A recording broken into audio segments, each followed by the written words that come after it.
Okay, today what we're talking about is a tremolo unit for your guitar, calling it Tremolo Blaster. It's a very basic unit. It has a lot of pluses to it, but first you'll probably want the demo sound. So basically, there's an E7 chord. I'm playing it up around the 5th fret. And here we'll punch it in.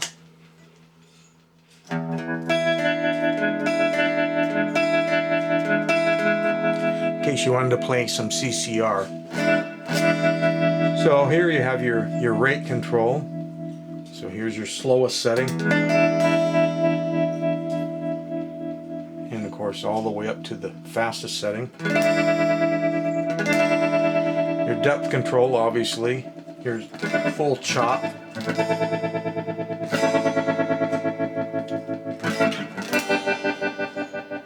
And then a minimum amount. Anything less than that, you probably wouldn't want it on.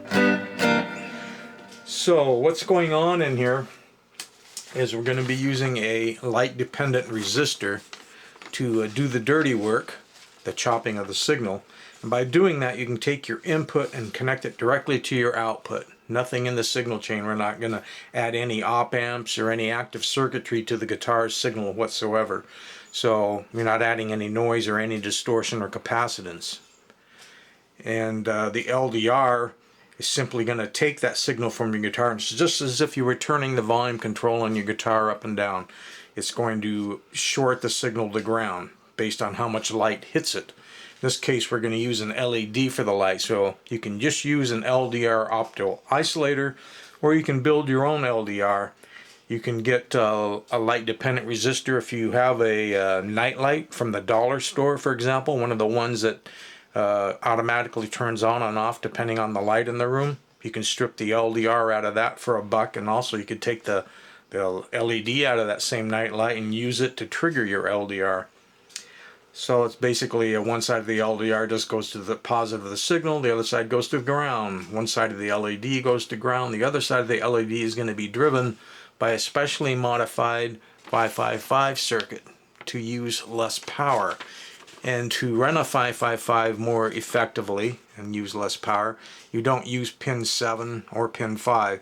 Instead, you take your timing off pin 3, which is your output, feed it through your timing setup. In this case, we have a 56K to set the maximum rate and 100K to give us our lowest rate.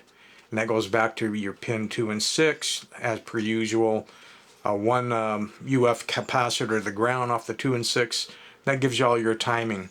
4 and 8 are going to go up to the foot switch, where we're going to be able to turn the power on and off to the 555. In this case, I'm using a 9-volt battery.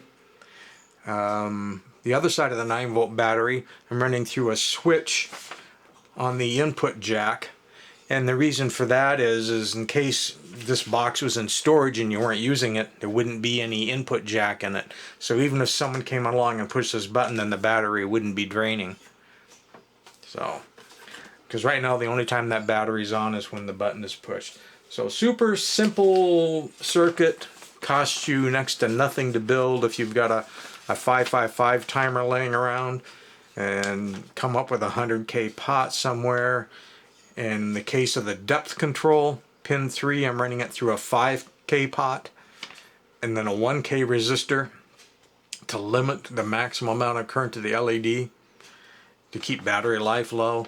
And I mean, you could play with that depending on what type of LED you have there. You may or may not need that 1K resistor. Or if your system is super sensitive like mine ended up being, not only did I use the 1K there, but I put a 4.7K to ground so I could get the minimum level when I'm in the minimum position, the depth, get it at the lowest possible setting. So it's a really basic, real clean,